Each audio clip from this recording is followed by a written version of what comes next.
ஸ்தோத்திரம். பரிசுத்தமுள்ள தகப்பனே, இந்த நாளில் உங்களுடைய சிலுவையின் பாடுகளை தியானித்துக் கொண்டிருக்கிறோம். நீங்கள் பேசின உங்கள் வார்த்தைகளை நாங்கள் தியானித்துக் கொண்டிருக்கிறோம். இந்த நாளிலும் இந்த 6வது வார்த்தையை கர்த்தர் ஆசீர்வதித்து கொடுங்க. இயேசு கிறிஸ்து நாமத்தில் ஜெபிக்கிறோம் நல்ல தகப்பனே, ஆமென். யோவான் சுவிசேஷம் 19ஆம் அதிகாரம் 30ஆம் வசனம். இயேசு காடியை வாங்கின பின்பு முடிந்தது என்று சொல்லி தலையை சாய்த்து ஆவியை ஒப்புக் கொடுத்தார். இந்த வார்த்தை சிலுவையில் இயேசு கிறிஸ்து சிலுவையில் ஏற்பட்ட பாடுகள் நிமித்தமாக களைப்பின் வார்த்தை அல்ல, இது வேதனையின் வெளிப்பாடும் அல்ல, இது வெற்றியின் வார்த்தையாய் காணப்படுகிறது. ஏனென்றால் பிதா கொடுத்த வேலையை அவர் வெற்றிகரமாய் முடித்து கொடுத்தார். ஆகவே இது வெற்றியின் வார்த்தையாய் காணப்படுகிறது. பிதாவின் சித்தத்தை முழுமையாக முடித்ததின் சந்தோஷத்தின் நிமித்தமாக ஆண்டவராய் இயேசு கிறிஸ்து இவ்வாறு கூறினார், முடிந்தது என்று. இந்த மனிதன் உருவாக்கப்பட்டது 6ஆம் நாளில். அதே போன்று மனிதனிடம் பேசின ஒரு காரியம் இந்த 6ஆம் வார்த்தை.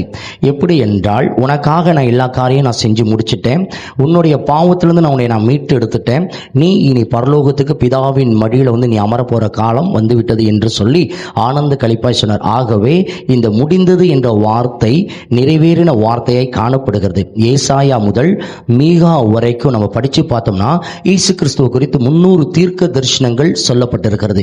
இந்த 300 தீர்க்க தரிசனங்களும் இந்த முடிந்தது என்ற ஒரு வார்த்தை முடியும் வரைக்கும் நிறைவேறினதாய் காணப்படுகிறது.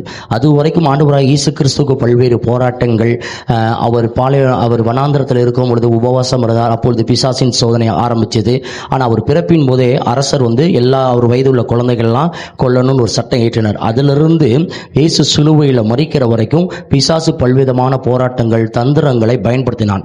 ஏனென்றால் சிலுவையில் அவர் ஜெயித்தார் என்றால் மனிதர்கள் அவனுடைய திட்டத்திற்கோ அவனுடைய பாவத்துக்கு உட்பட்டோ நரகத்திற்கு போக முடியாது என்பதனால் பல்வேறு காரியங்களை பிசாசு ஏற்படுத்தினான். ஆனாலும் ஆண்டவர் சிலுவையில் பிதாவின் சித்தத்தை செய்ய வேண்டும். யோவான் 4ஆம் அதிகாரத்தை நீங்க வாசித்து பார்த்தீங்க, யோவான் 4:34 கூட நீங்க வாசித்து பார்த்தீங்கன்னா இவ்வாறு சொல்கிறது, பிதாவின் சித்தத்தை செய்வது என்னுடைய போஜனமாய் இருக்கிறது என்று கர்த்தர் சொல்கிறார். ஆகவே பிதாவின் சித்தம் என்ன அப்படின்னா, ஒரு மனிதர் கூட நரகத்திற்கு போயிடக்கூடாது பாவத்தின் நிமித்தமாக. ஆகவே எல்லா மனிதர்களும் மீட்கப்பட்டு ஆண்டவர் இயேசு கிறிஸ்து ரத்தத்தினால் கழுவப்பட்டு மீட்கப்பட்டு பரலோகம் வர வேண்டும் என்பதே அவருடைய சித்தமாய் இருந்தது. ஆகவே தான் இவ்வாறு இயேசு கிறிஸ்து சிலுவையில் அனைத்து பாடுகளையும் சகித்தார். கள்வர்கள் மத்தியில் இருக்கும் பொழுதும் சரி, தனக்கு பிரியமான சீடர்கள் இருக்கும் போதும் சரி, கர்த்தர் ஒரே காரியத்தை மையப்படுத்தி தான் இருந்தார், பிதாவின் சித்தம் செய்ய வேண்டும் என்று.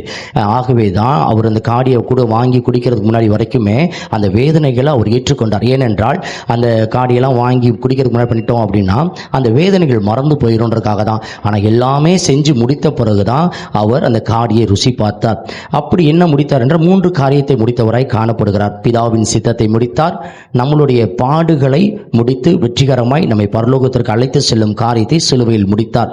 பிசாசினுடைய சரித்திரம், பிசாசினுடைய தந்திரங்கள் எல்லாம் முடிக்கப்பட்டது இந்த சிலுவையில். ஆகவே இந்த முடிந்தது என்ற வார்த்தையின் ஒரு மைய நோக்கம், பாவ மன்னிப்பின் முழு கிரியத்தை அவர் நமக்கு கொடுத்தார். பிதாவின் திட்டத்தையும் முழுமையாய் செயல்படுத்தினார். இயேசு கிறிஸ்து சிலுவையில் பாடும் பொழுது சொல்லப்பட்ட 25 சிலுவையின் பாடுகளை குறித்து சொல்லப்பட்ட 25 முக்கிய தீர்க்க தரிசனங்களும் அன்று நிறைவேறியது. மனிதர்களுக்கு பல்வேறு வியாதிகள் எல்லாம் ஏற்படுகிறது. அந்த வியாதிகளுக்கெல்லாம் அவருடைய காயத்தினாலும் தழும்புகளினாலும் மருந்தாய் மாற்றப்பட்டது. இதையும் கர்த்தர் சிலுவையில் முடித்துக் கொடுத்தார். மேலும் இந்த முடிந்தது என்ற வார்த்தையின் மைய காரணம் என்னவென்றால், பிசாசுடைய திட்டங்கள் வீழ்ச்சி அடையப்பட்டது. பாவம் மரணத்தை கொண்டு வரும். இந்த மரணம் கொண்டு வந்தால் மனிதன் வீழ்ச்சி அடைவான். ஆகவே அவன் ரட்சிப்பு அடைய முடியாது. ஆனால் இதிலிருந்து விடுதலை பெற வேண்டும் என்றால் ஒரு ரத்தம் தேவைப்பட வேண்டும். ஆகவே பழைய ஏற்பாட்டில் மிருகங்களை பலி கொடுத்து பாவத்தின் நிவாரணத்தை எடுத்துக்கொள்வார்கள். இது நிழலாட்டமாய் காணப்பட்டது. ஆண்டவரை இயேசு கிறிஸ்து சிலுவையில் அவர் பலியாகும் போது நிஜமாய் மாற்றப்பட்டது. அவருடைய இரத்தத்தினால், இந்த பாவத்தின் காரணத்தினால் மனிதன் பாவத்தின் வீழ்ச்சியிலிருந்து மீட்கப்படுகிறான், ரட்சிப்பை பெறப்பட்டது. ஆகவே இந்த முடிந்தது என்ற காரியத்தில் ரட்சிப்பு காணப்பட்டது, பிசாசின் வீழ்ச்சி காணப்பட்டது, நம்மளுக்கு ஆரோக்கியத்தை உண்டாக்குற காரியங்கள் காணப்பட்டது. இவ்வாறு அவர் முடிந்தது என்று இந்த சொன்ன காரியங்களில் இவ்வாறு காரியங்களை நாம் பார்க்க முடிகிறது. மேலும் மனிதருடைய துன்புறுத்தல்கள், சிலுவையில் பாடுபடும் போது அவர் கெட்செமேன் தோட்டத்திலிருந்து அழைத்து வந்தது முதல் சிலுவையில் அவர் மரிக்கிற வரைக்கும் நிறைய பாடுகளை பார்த்தார். அவர் முழுமையாய் தேவகுமாரனாய் காணப்பட்டாலும் முழுமையாய் பாடுகள் ஏற்றது மனிதனாய் தான் அவர் ஏற்றுக்கொண்டார். அப்படி அவர் மனிதனாய் துன்புறுத்தப்பட்டார். ஏனென்றால் அந்த வேதனைகளாம் அவர் ஏற்கொள்ளும் போது நம்மளுக்கு அப்படிப்பட்ட காரியங்கள் வரும் பொழுது அதிலிருந்து நாம் வெற்றி பெற முடியும் என்பதற்காகவே அதை சகித்துக் கொண்டார். இவ்வாறு சொல்லப்படுகிறது. நிறைவேறப்பட்டது. எப்படி நிறைவேறப்பட்டது? இந்த முடிந்தது என்ற காரியத்தில் பார்த்தோம் என்றால் 1 தீமோத்தேயு 1:5 பாவிகளை ரட்சிக்கவே மனுஷகுமாரன் இந்த பூமிக்கு வந்தார். லூக்கா சுவிசேஷம் 19:10 இவ்வாறு சொல்கிறது.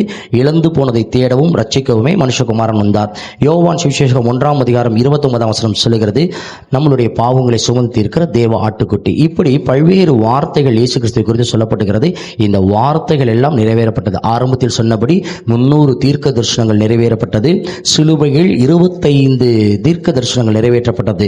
ஒரு ஓட்டப்பந்தய வீரன் தன்னுடைய ஓட்டத்தை முடிக்கும் பொழுது, நான் அந்த ஓட்டத்தை முடித்து விட்டேன், இட் ஹாஸ் பீன் ஃபினிஷ்ட் என்று சொல்லுவான். முழு கிரயத்தை கொடுத்து விட்டார்கள் என்றால் எப்படி என்றால், உதாரணத்திற்கு ஒரு மனிதன் கடன் வாங்கினான் என்றால் அந்த கடனை வட்டியும் அசலுமாய் அடைக்கும் பொழுது பெய்டு என்று சொல்லி ஒரு முத்திரை வைப்பார்கள். அது முழு கிரயம். ஆகவே இந்த முடிந்தது என்ற வார்த்தையின்படி இயேசு கிறிஸ்துவும் தனக்கு நியமித்திருக்க ஓட்டத்தில் முழுமையாக வெற்றி பெற்றது நிமித்தமாக முடிந்தது என்று சொன்னார். நம்மளுடைய பாவத்துக்கு அவர் ரத்தத்தை நிவர்த்தியாக கொடுத்து பாவ நிவர்த்தி செய்து முழு கிரியத்தை அவர் நமக்காக கொடுத்தார். ஆகவே இந்த நாளிலிருந்து முடிந்தது என்ற வார்த்தை வெற்றியின் வார்த்தையை காணப்படுகிறது, ஆனந்த வார்த்தையை காணப்படுகிறது. இவர் சத்தமாய் கூறின காரியம், பிதா சொன்ன எல்லா வேலைகளையும் அவர் சித்தத்தை நான் செய்து முடித்தேன், பிதாவுக்கும் மனிதருக்கும் ஏற்பட்ட இந்த பிரிவினையை நான் மீட்டெடுத்தேன், மனிதர்களை பிதாவின் சித்தத்தின்படி பரலோகத்திற்கு அழைத்து வர எனக்கு கொடுக்கப்பட்ட வேலையை செய்து முடித்தேன் என்று சொல்லி சிலுவையில் அவர் மகிழ்வாய் சொன்ன வார்த்தை தான் முடிந்தது என்று. கண்களை மூடி ஜெபிப்போமா? நல்ல தகப்பனே, இந்த நாளில் நீங்கள் சிலுவையில் முடித்த காரியங்களுக்காக நன்றி செலுத்துகிறோம். எங்களுடைய மீறுதல் நிமித்தமாக நீங்கள் அடிக்கப்பட்டீங்க, காயப்பட்டீங்க தகப்பனே. ஆனாலும் ஆண்டவரே, உங்களுடைய நோக்கம் நாங்கள் பரலோகம் வருவது மட்டும்தான் ஆண்டவரே. அதற்காக நீங்கள் உங்கள் சிலுவையில் மரித்து ரத்தத்தை சிந்தி எங்களை மீட்டெடுத்தீங்க. நன்றி செலுத்துகிறோம் ஆண்டவரே. ஆண்டவரே, உங்களை போன்ற ஆண்டவரே முழுமையாய் பிதாவின் சித்தத்தை நிறைவேற்ற முடியினாலும் உங்க பலத்தினாலும் ஆவியான ஒத்தாசினாலும் எங்களுக்கு கொடுக்கப்பட்ட ஊழியத்தையும் எங்களுக்கு கொடுக்கப்பட்ட பொறுப்பையும் ஆண்டவரே முழுமையாய் செய்து முடிக்க எங்களுக்கு உதவி செய்யுங்க. அப்போஸ்தலனாகிய பவுல் சொன்னதுபடி ஆண்டவரே, நல்ல போராட்டத்தை போராடினேன், ஓட்டத்தை முடித்தேன், விசுவாசத்தை காத்துக்கொண்டேன். இந்த வார்த்தையின்படி ஆண்டவரே எங்களுக்கு கொடுக்கப்பட்ட ஆண்டவரே காரியத்தையும் ஊழியத்தை செய்து முடிக்க கிருபை செய்யுங்க.